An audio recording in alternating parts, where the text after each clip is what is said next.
The year is 1980 and video games are still young enough that nobody really knows what the hell this industry is eventually going to become. Arcades are exploding in popularity, Atari is bringing more sophisticated games into the home, Mattel is slowly getting ready to square up with them using the Intellivision, and personal computers are slowly becoming legitimate gaming platforms instead of extremely expensive machines your dad bought to calculate taxes and occasionally play something made entirely out of punctuation marks. That makes 1980 a pretty good place to start this series, because the best of basically is my excuse to go through gaming history one year at a time and see what everybody was working with. I'm not going to cover every game release for every system because we'd turn each episode into a fucking Ken Burns documentary, but I do want to look at a handful of notable releases for each platform, talk about what particular machine was doing at the time, and then pick the game I think represented it the best. Once we've gone through everything, all of those winners get thrown together, and I'll pick one overall game as the best of 1980. Let's begin.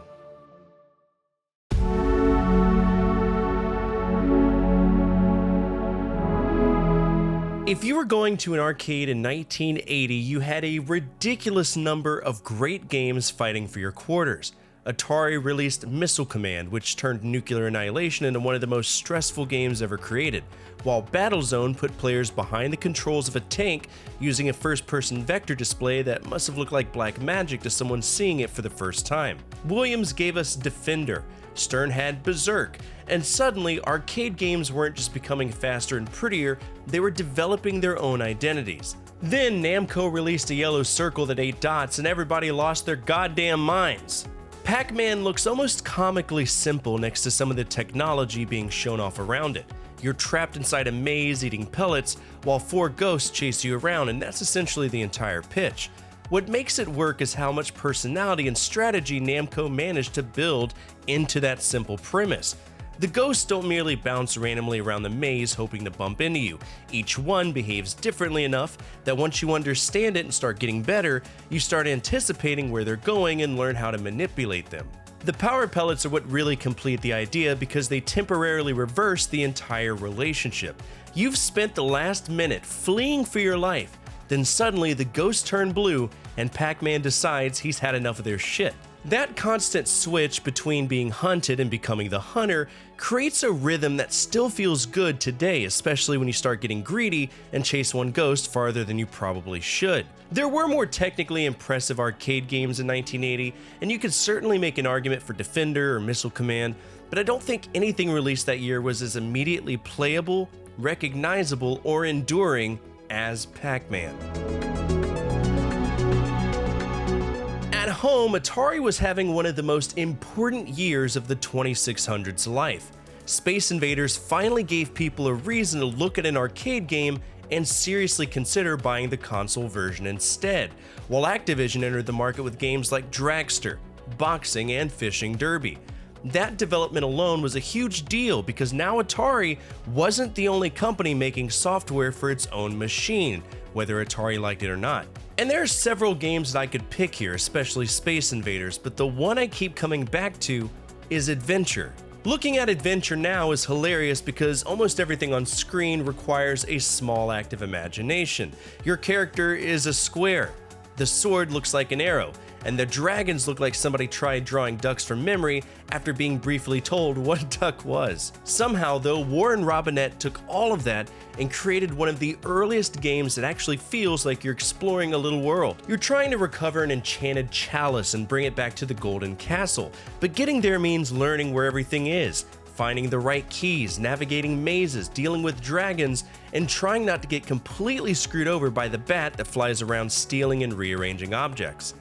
That bat is probably one of the earliest examples I can think of where a game mechanic feels specifically designed to be an asshole, and I respect it tremendously. What makes Adventure stand out is that it isn't really concerned with score chasing, which a lot of the games of the era tended to do. It was high score this, high score that. You're given a place to explore and a clear, concise goal to accomplish, and the fun comes from gradually understanding how that world operates. That's such a normal concept now that it's easy to overlook how unusual it was on a home console in 1980. You also have the famous hidden room containing Robinette's name, which became one of gaming's most famous early Easter eggs after Atari refused to publicly credit its programmers. Even without that piece of history though, Adventure is still one of the most interesting games released on the system by far. Mattel's Intellivision was beginning its national rollout in 1980, and the easiest way to understand what Mattel thought it had over Atari is to look at the sports games. The Intellivision could display more detailed players, it offered more complicated controls, emphasis on complicated, and generally made Atari's athletes look like they were participating in organized sports through interpretive dance. Games like NFL football, auto racing, and armor battle helped demonstrate what the hardware could do, but Major League Baseball is the one that stands out most to me. Compared with something like Atari's Home Run, this actually starts looking and behaving like baseball. You've got recognizable defensive positions, pitching, bunting, stealing bases, throwing to individual players, and enough control over what happens on the field that you're making actual baseball decisions instead of just moving squares around until something vaguely athletic happens. The one downside though is that there's no computer opponent, so you absolutely need another person. That's not a huge issue in 1980 when everybody buying the thing probably has a sibling or some unfortunate neighbor available, but playing it now means convincing somebody to spend their evening playing 46-year-old Intellivision baseball with you, which is really tough to do. With two people though, it's surprisingly good. The mechanics are more involved than most home sports games of the period, and you can already see the direction the genre is heading. For the Intellivision's first big year, I think baseball takes it. The Bally Professional Arcade is one of those systems that makes the early console market feel like somebody dumped a box of completely unrelated electronics onto a table and told everybody to figure out which one was going to become the future. The hardware was actually pretty impressive for the late 70s, but by 1980, Bally was already trying to get out of the home console business, which between me and you, generally isn't the kind of confidence you want radiating from the company that just sold you the machine. Its 1980 lineup was also extremely thin, which makes the category considerably easier than most of the others. The game I'm going to give it to is Dogpatch, a two-player shooting game built around a gloriously stupid premise. Two guys stand on opposite sides of the screen, firing at cans thrown into the air. Yeah, that's basically it. But the competitive setup works.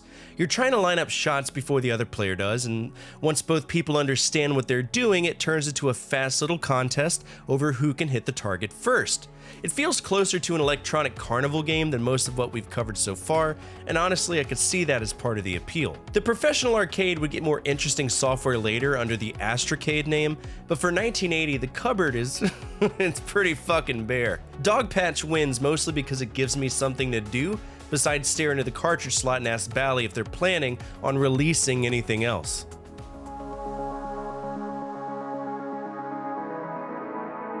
The Apple II is where things start getting really interesting because computer developers weren't always chasing the same ideas as the console and arcade markets. Mystery House appeared in 1980 and helped establish the graphical adventure game by combining text commands with simple illustrations, while other developers were experimenting with simulations, strategy games, and very early attempts at computer role-playing.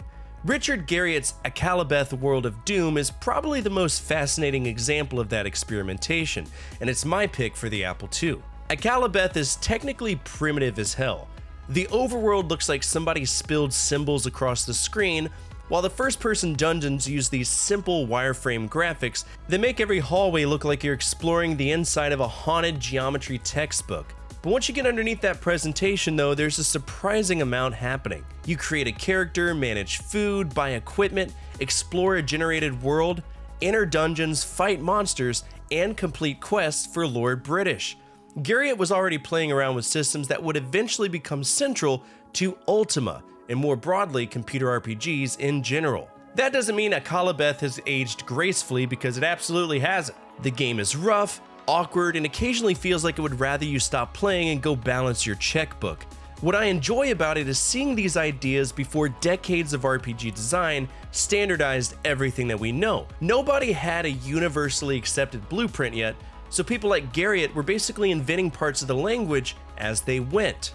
For historical importance alone, there are several Apple II games worth discussing from 1980, but Akalabeth is the one I'd most want representing the year. The Atari 400 and 800 are probably the most important additions to this episode, because these computers were already showing what could happen when a company with serious video game experience designed a computer that was actually good at playing them. Atari had color, dedicated graphics hardware, strong sound for the period, and a library that was beginning to look considerably more exciting than the usual collection of business programs. And then you get Star Raiders! Doug Neubauer's game puts you inside a first-person starship cockpit and sends you across a strategy map defending starbases from the Xylons. You aren't simply moving a ship around one screen and shooting whatever appears, no. You're checking the galactic map, deciding where to travel, jumping through hyperspace, managing damage, lining up enemies through the cockpit view, and trying to keep the entire situation from collapsing while you're busy fighting somewhere else. For 1980, this thing is fucking ambitious. It feels like somebody looked at all the little pieces developers had been experimenting with, such as space combat, simulation strategy, first-person graphics, and decided there was no reason they couldn't all be in one game. Again, there are many other Atari computer releases worth discussing, but this isn't remotely close for me. Star Raiders is one of the first games in this episode that doesn't merely feel historically interesting. Once you understand the controls, it feels like the beginning of an entire style of game that people would spend decades expanding.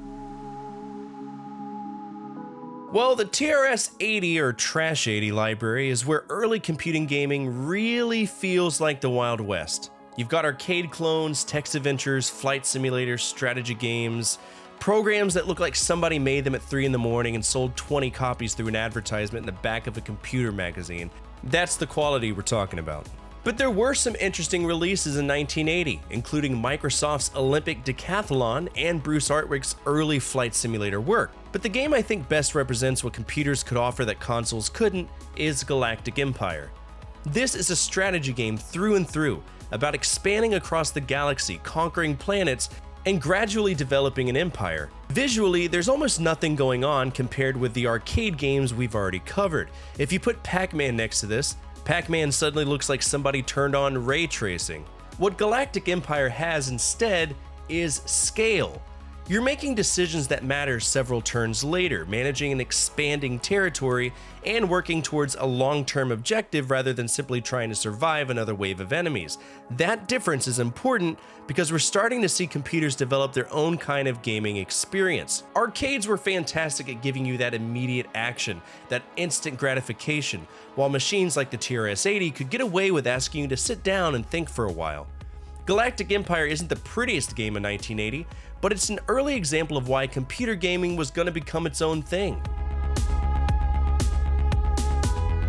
Radio Shack complicated its own naming scheme in 1980 by releasing the TRS-80 color computer, usually called the TRS-80 CoCo, even though it wasn't compatible with the original TRS-80 software library. Jesus. Apparently, calling two completely different machines TRS-80 was preferable to allowing customers even one moment of peace. The CoCo arrived late in the year, so the initial game selection was very small. Radio Shack had a handful of program packs ready to demonstrate everything that it offered, including football, chess, Quasar Commander, and for me, Quasar Commander is the one worth talking about.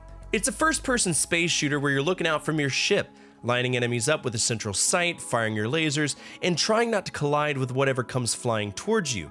After Star Raiders, this obviously feels much simpler, but that's also a slightly unfair comparison because Star Raiders just walked into 1980 and started bullying half the computer industry. What matters here is that the CoCo immediately had software trying to use it as an actual game machine. You're dealing with movement, shooting, color, joystick control, and an arcade-style objective on a computer Radio Shack was also perfectly happy to sell as something educational and practical. The CoCo would develop a much stronger game library over the next several years, but for its abbreviated debut in 1980, Quasar Commander's my pick.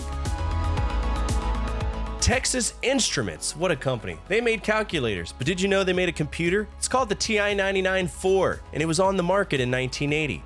On paper, this thing sounded like it should have been terrifying. It used a 16-bit processor at a time when most home computers were still built around 8-bit chips. It had dedicated video hardware capable of color and sprites, and came from one of the biggest electronic companies in the world. Then you actually look at the software situation and realize that Texas Instruments had constructed a very expensive highway and forgot to invite any cars. There were games available, but again, much like the TRS-80 and the CoCo, the library was very thin, and third-party development was nowhere near what you'd see on machines like Apple II or the TRS-80. One of the more interesting 1980 releases, though, was Trek Adventure.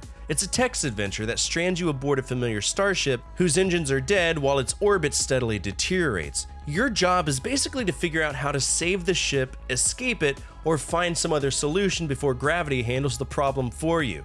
It's obviously nowhere near the visual showcase the hardware specs might make you expect, but I actually think that's what makes it useful for this episode. The TI-99-4 had technology capable of considerably more, yet in 1980 you're still staring at text and trying to reason your way out of a disaster. Early computer gaming is weird like that. The machine can sound futuristic on the box, while the game makes you type commands like you're arguing with a very stubborn calculator. The Commodore PET is another machine where you need to adjust your expectations before diving into the library. This thing wasn't designed around gaming, and a lot of its software looks exactly like what you'd expect from developers trying to squeeze entertainment out of a late 70s business computer. There were maze games, card games, arcade-inspired titles, and a tremendous amount of experimentation happening with extremely limited hardware. Of the games I played from 1980, the one I'm giving it to is Labyrinth. There isn't some massive hidden layer of complexity here, it's a maze game. Yeah, holy shit.